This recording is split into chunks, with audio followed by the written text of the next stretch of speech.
Hey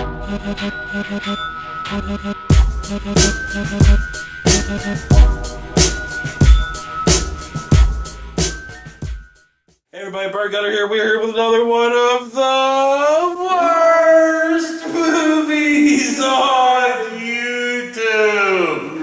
And this week we have decided to hop back into the shallow pool that is Nick Millard. Fuck, dude. Every time we do one, it's exponentially more painful. Like, it makes my brain hurt. I'm like, why?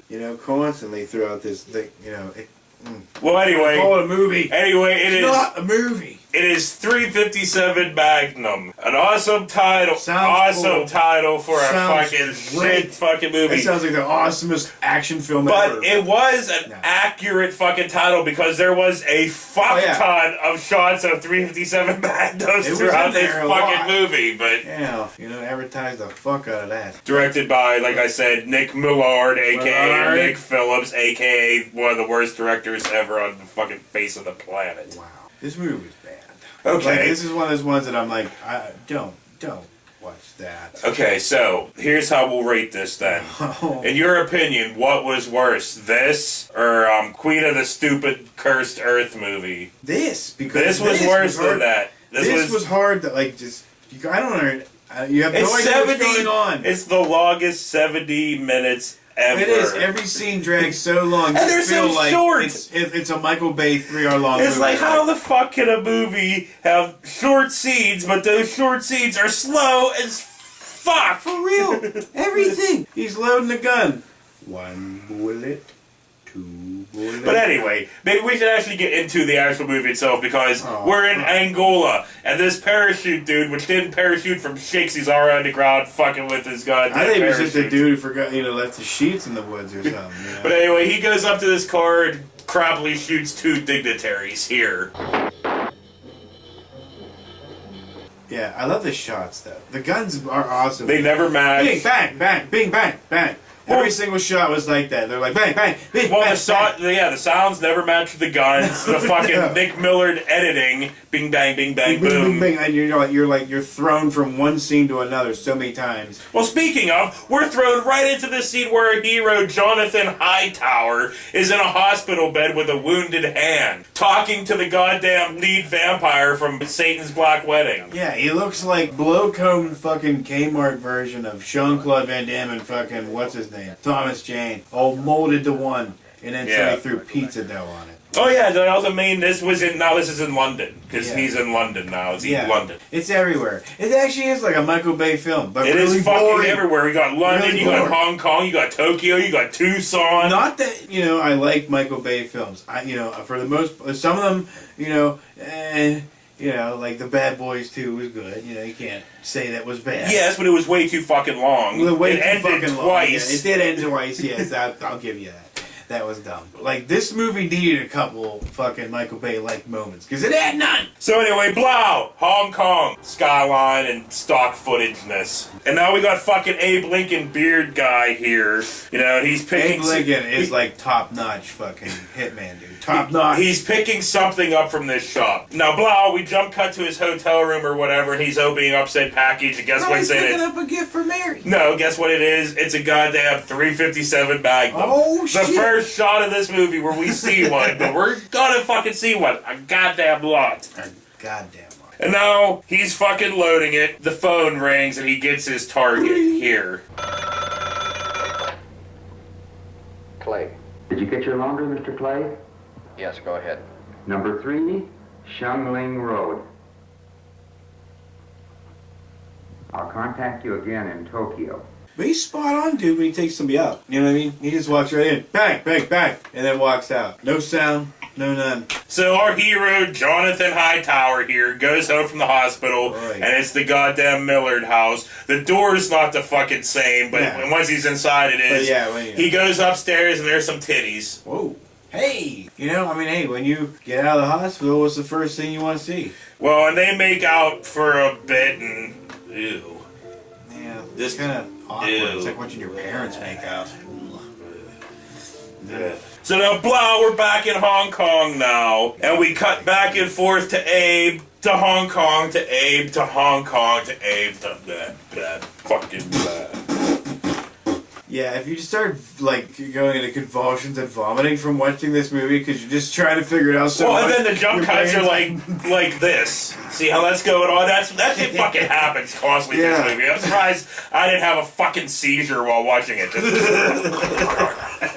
It was. Every single second was like just jumbled mess, melded. Yeah, but moving on. Abe goes into this fucking place with coke in it, shoots this fucking guy. He shot the coke. Not my coke! And then has this gunfight with this fucking guy. It's a pretty shitty gunfight, so here. Oh, fuck, dude. Dude, that was epic.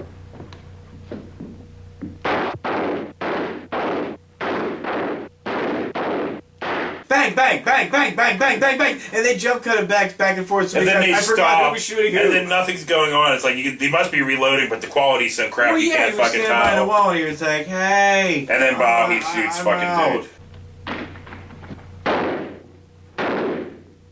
So we cut to fucking Jonathan Hightower here getting a call from the vampire guy. Which just saying, there's no vampires in this movie. It's just, he was, in but I one of the I wanted him ones. to say Willy Wonka's chocolate, because just, like, in his voice, because it sounded awesome. He was like, yes, go.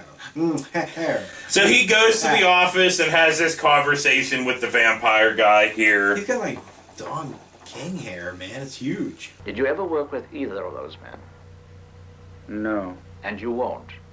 They were both shot to death in Hong Kong. It came over the wire this morning. Who are they? 5-year contract agents. McHenry, and the younger man was named Harding. Whatever, moving on. Our hero here has this conversation with this chick here. It's something rather dangerous, isn't it? I've grown to know you quite well. Do you know how I can tell? The more dangerous, whatever it is they send you to do, the more intensely alive you are. Sometimes, at night, when you're on top of me, I feel that same intensity. I just wish to God I could make it happen more often. And now we cut to Tucson. And our hero, Jonathan Hightower, is going to love that fucking name, Jonathan Hightower. He's driving through the desert to this crap acoustic guitar here. Ugh.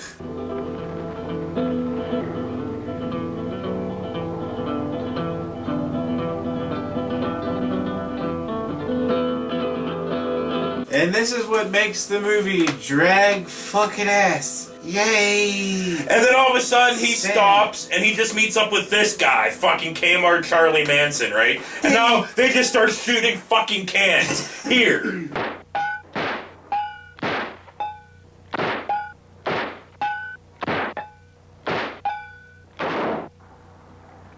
Hello, Jonathan. Hi, Steve. That didn't like warn you either. Just bang, bang, bang, bang, bang, bang, bang, bang, bang, bang, and you're like, what the fuck just happened? What? Huh? And then your nose starts bleeding. You're like, you just fall over. So now Jonathan and Steve go back. Oh yeah, because Kmart Charlie Manson, Steve, that's his name. Because he fucking we set it up. Yeah. Because in this scene, Steve offers Jonathan some breakfast whiskey, and then Steve needs help. Blah blah fucking blah. Here's just this fucking conversation because you're gonna hear Steve 50 fucking times here. There ain't nothing like a big bowl of total with some whiskey. Steve, I need a backup. There's been some shooting in Hong Kong, and they're worried. I'm going out. I'd like you to come as my backup. The contract pays. I'm not interested, John. I don't ever want to go out again. Infield says you're a drunk, that you're all washed up. That's not going to work, Johnny. Besides, just for the record, Infield is right. Infield didn't just watch you shoot. Every round I fired was off center. It was you that kept the goddamn tin can up in the air. To shoot like that takes 3 hours practice every day of the year. No drunk can do that. Some things are a little more important than others, that's all. In the morning, I practice with the gun. The rest of the day, I drink whiskey. Besides, you never know who's coming down that road out there. That's something you'll have to worry about in the next few years. Look, Steve, I need your help.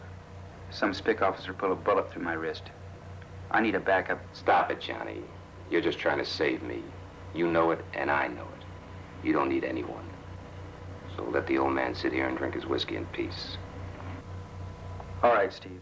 Steve won't help, but he will train him. Yeah, so his training, I love his training. I want you to shit. Oh, wait, we didn't get that far yet. Because now we fucking cut to Abe in Tokyo. And now we fucking instantly jump cut to goddamn Steve and fucking John. And now they're starting to fucking train. Here's some fucking training. I want you to turn your head. Place your shots as best you can by using your peripheral vision.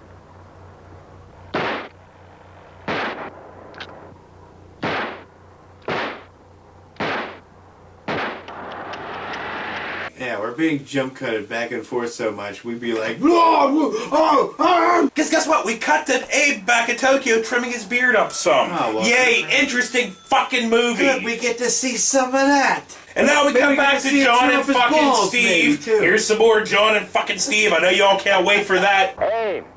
Fire! Oh, you knew these two had a relationship.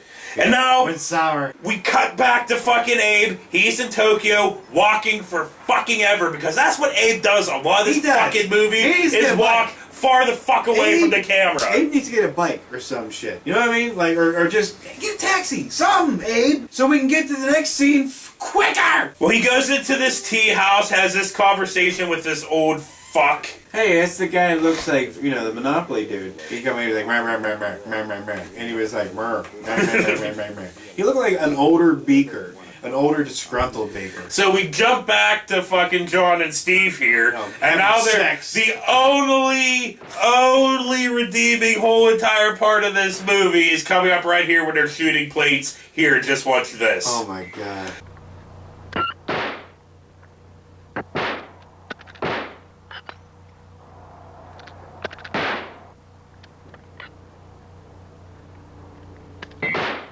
Fucking best part, dude. It's like bang, plate smash on the floor. Bang, plate smash on the floor. Taking a plate. It's like, God, why can't you aim? Yeah, dude, that's fucking amazing. That was the best special effects ever. And you think fucking shooting plates was enough? No, it wasn't, because now watch this. You got a $50 on you?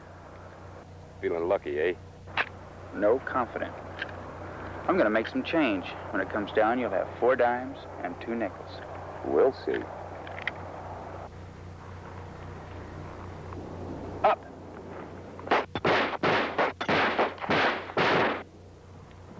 Damn good. 3 out of 6 isn't bad at all. It's not good enough. I know someone who got all 6. Yeah, but I've only done it once. I'll never forget that day. When I raised that gun, I was certain I'd hit it with all 6 shots. Oh, I only got 5 out of 6. Well, there's only one person that got 6. It was this fucking drunk Charlie Manson looking motherfucker right here. Douchebag beside me. He's just sitting there like, and then his next training, I love that. Are we there yet? Because that training, when he was talking about shoot, No, we're not that far yet. Because guess what? We cut back to Abe fucking walking. Abe, go away, goddammit. We need to get to the next scene. Come back when you're gonna do some. And he goes into the goddamn Millard house and shoots this guy in the back of the head. So he actually did something. Well, he did, and it was like the quickest jump cut.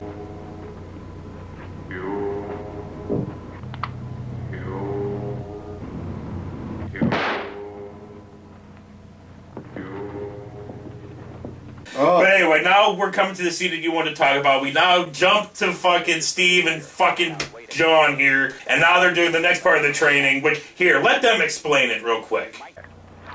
6 inches from each ear. Now, wait a minute, Steve. You told me yourself I needed more practice. You're ready. Well, you might think otherwise if I blow your fool head off. Get into position.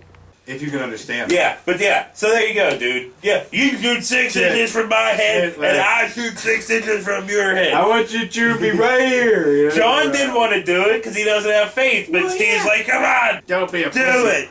Don't be a pussy, John.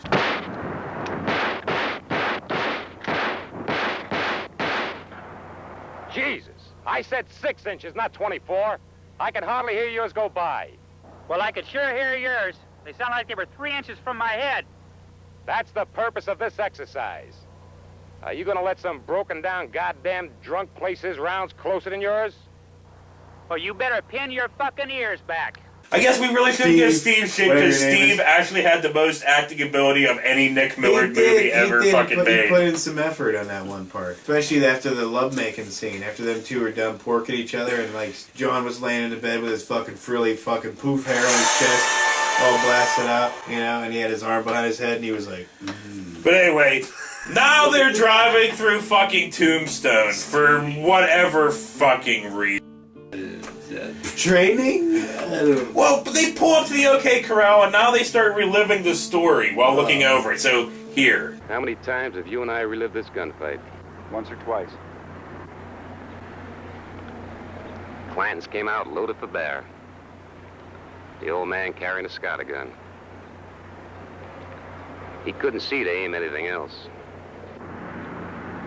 Holiday and Earp. That's from Fremont Street.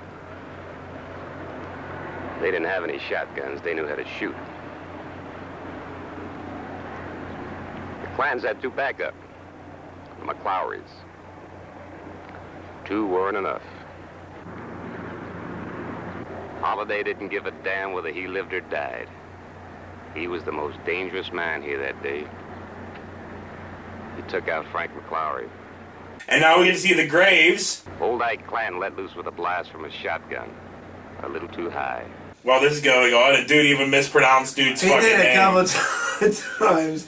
He was like, Buckladen. Buckladen? It was like, Buckladen. No, what the fuck are you talking about? It's Bill Clayton, not Bill Claden. You drunk bitch. Yeah. Cut back to Abe fucking around with this goddamn gun. And guess what? We cut from that to John and fucking Steve talking about the fucking mission. Here's some of this fucking bullshit. He left a string of dead bodies behind him all the way from Hong Kong to Tokyo. He's dangerous. A pro killer named Thomas Clay. 2 days ago, you offered me a contract. Does that offer still stand? Sure it does. Then I'll be going to San Francisco with you. Fine. Clay was here about a year ago. He wanted me to teach him shooting. Did you? I told him there was nothing I could teach him. He kept the $50 in the air, John. How many hits? All 6. More importantly, he understands the spirit of the thing, just as well as you or I. All right. But let me make this clear. I don't need a nursemaid. Do you want to know what I want to know about this fucking movie, man? Not really. I want to know why the fuck Nick Millard framed half his shots like this, where it's filmed from like the top lip up. There's no bottom lip, no bottom jaw. Just you're not allowed to see this bottom part. Only sometimes. Only whenever John Poofhead was like up against the wall. So now we jump cut to these two guys in the fucking Millard house. You know, the old guy and blah blah blah. But then Abe comes in and shoots them fucking both. Bang bang, bing, bang bang, bing bang bang. Didn't care. Don't care. No. Dig, dig. I like ring. And now we cut to Jonathan and Steve here, and Jonathan gets this chick's number here. Hello, Jonathan. Hello, Claire. Claire, this is my friend Steve Barrett. Steve, Claire Morgan. We went to school together. I'm very happy to meet you. My pleasure, Miss Morgan. How are you, Jonathan? Fine, thanks. Are you still with VOAC? Yes. I came in last night on a late flight from Hong Kong. If you'll both excuse me, I'll go in and register. Very nice meeting you, Miss Morgan. It was nice meeting you, Mr. Barrett.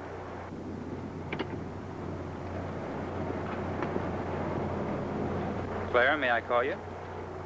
Sure. I'll be staying at my parents' house in Carmel for the next couple of weeks.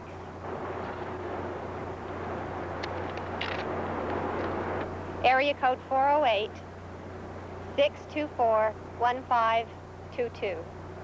You look wonderful, Claire. So do you. Goodbye, Claire.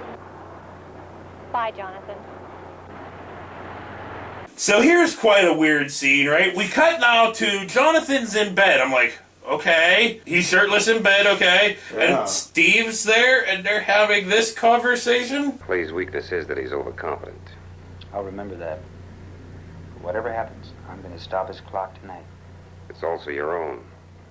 Look, I've got a job to do, and one way or the other, I'm going to do it. Just don't underestimate him, Jonathan.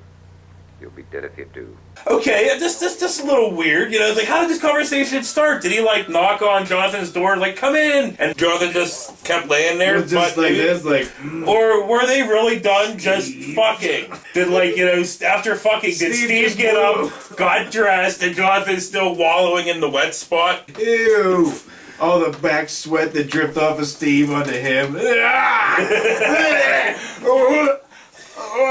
Why'd you have to take so many notes? Yeah, whatever, I'm moving on. We're skipping some shit. We're skipping a lot of jump cuts back and forth between Abe in places and John and Steve in places. So Jonathan and Steve go to this house, right? And they get let in by fucking Ethel herself, right? And they have this little conversation here. Sit down. You might as well be comfortable.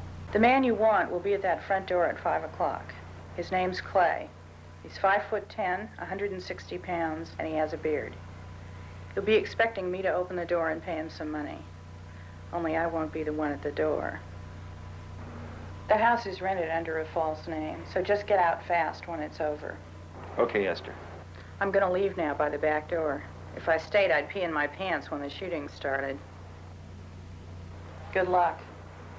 Thank you, Esther. Poofhead calls her Esther. And then she leaves, but she lets in Abe at that time. Abe comes in and shoots the fuck out of them. Well, I mean, literally, the fuck out of them. Told Poofhead and fucking Manson, don't reach for your guns. And fucking Manson was like, man.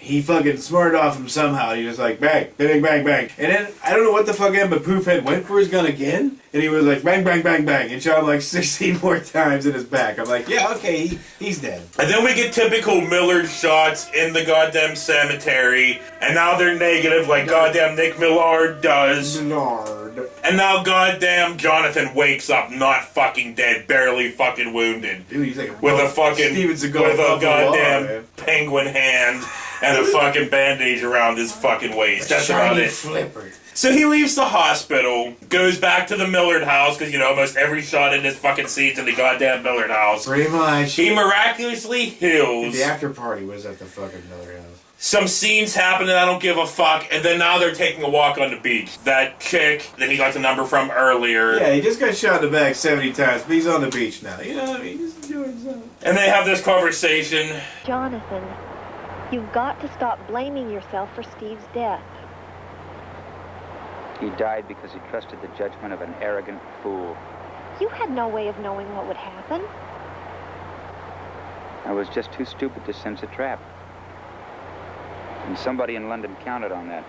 And now we fade to them making out in the dark to firelight. Oh my god. And it just looks like two wigs being bashed together. Like, if you were tripping, man, that would fucking wig Oh, you dude, out. for real, you'd be like, what the fuck is going on? Thank you, Nick Millard. So now we cut to Jonathan Hightower out on the Hightower. beach fucking shooting a lot. And then nobody gives a fuck. Like, do some. I've been seeing Poofhead train, and I haven't seen much action out of him. In fact, I've seen him get shot and beat up and stabbed. And something's got to happen because Dr. Bloodbath and not Abe break into the fucking house and grab the chick looking for Hightower. Yeah, they really fooled us with that shit. You know what I mean? Yeah, I thought it was Abe. That wasn't fair to put Kmart Abe inside your movie with a real Abe. Yeah. So anyway, Not real they Abe. have the chick here, and Kmart, not Abe. He keeps asking, "Where's fucking Hightower?" Yeah, but he's got his legs. And she's like, I'm like, maybe you take your fucking hand and for away. like 3 minutes, this goes on, and then she dies. Of whatever. You know, Of because I'm pretty sure suffocation. you can still be able to breathe through his fingers. You know, Fingers? his fingers are like this, and you're like, maybe So- bite him. I don't know. John comes in the door. Bloodbath holds a gun to his fucking head. They go up those steps that are in every Nick Millard movie. Yeah. They go into that bedroom, and they see Claire, whatever her name was, her body on the fucking bed. He was like, ugh, and then none of fucking not Abe started laughing at him, and he went fucking. What was that movie with? Fuck it. I don't It doesn't care. matter. It doesn't He matter. That shoots action fucking- movie with that action guy once. He you know? shoots fucking Bloodbath, and then shoots Abe shittily. He was just like bang, bang, bang, and then like when he killed Bloodbath, he was like bang, bang, bang, and then ran out and shot through the door. That's what. Yeah, yeah. He just came out and was like, and fell. And now Jonathan Hightower, our hero, has this moment with the chick's corpse. Fuck him. Why he fucked the corpse? No, they had, the closed the eyes, I'm so sad you're dead it looked moment. like he was walking over to teabag her at first because her mouth was gaped. But our poor fucking sheriff right with her titties because people are freaks. Dude. So now we cut to the vamp guy, and he's watching this fucking chick be topless, being filmed by this other chick. Yeah. Well, I can't tell. Is he watching a porn of that, or is he actually in the room? Yes. I mean, in real life, he's not in that room. He's but is he supposed to be in that room? Yeah, he probably was supposed to be in that room. But whatever. He's not the kind of guy I would picture watching that kind of thing. But that doesn't really matter because that makes no difference. Being raped, with a hammer. That makes no difference to the movie because now we cut to fucking vamp guy sleeping. John walks in. They have a little conversation here. I presume this is real and not some ghastly nightmare. Why did you set up Barrett and I? It was an unfortunate mistake, Jonathan. If you lie again, Enfield, I'm going to pull this trigger. Barrett was about to be called before a House investigating committee. So you duped me into leading him to his death. Vamp goes for his gun. John shoots him. Well, he had like that little thing behind you. When people do people still have those? I don't know anybody has headboards. The big giant motherfucking headboards. Yeah. You could put everything back there. A car. So whatever. Moving on. John drives out to wherever the fuck this is. Meets up with Abe. They fucking shoot at each other for fucking ever. I saw your car coming up. There's no reason for this. The contract is finished. I've got 2 dead friends. That's more than enough reason. You couldn't beat me when you had a right hand. What makes you think you can do it with your left? I've got an edge. All right.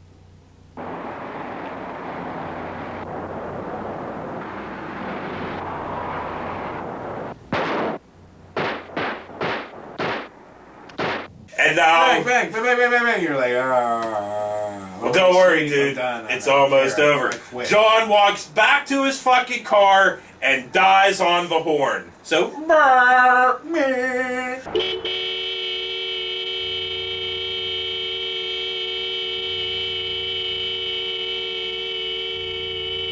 And then credits. Fuck. Yeah, that was 357 Magnum. Not the most 357 reasons to fucking hate this movie. Not as interesting as Bloodbath, because that has some crazy shit in it. Bloodbath was awesome. Not as interesting as Ethel or Ethel 2. Fuck that. So yeah, this is not as interesting as Satan's Black Wedding. Dude, this wasn't as interesting as a toilet bowl. As of all the Millard movies we watched, this is the lowest of them all.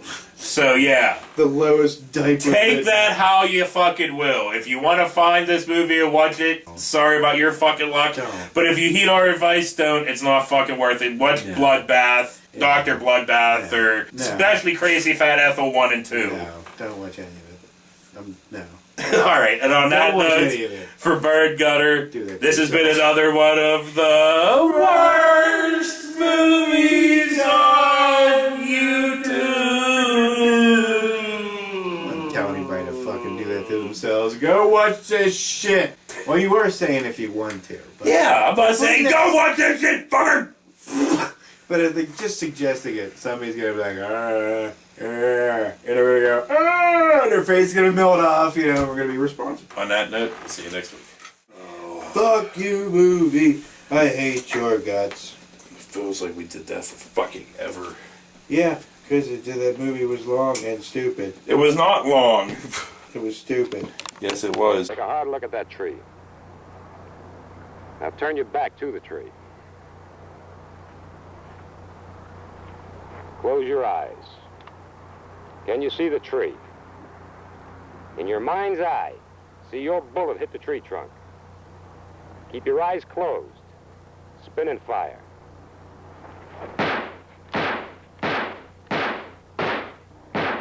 And our hero's driving through the and our fuck.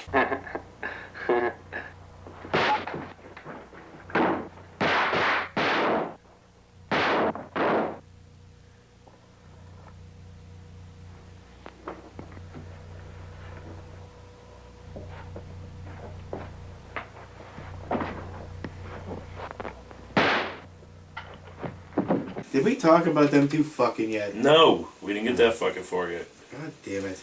John and Steve are now in this house. I mean, what are we missing, dude? I mean, they're... Shut up! What? We're moving on. I was gonna say we saw them do laundry together and take walks and stuff. You know what I mean? Like nothing important.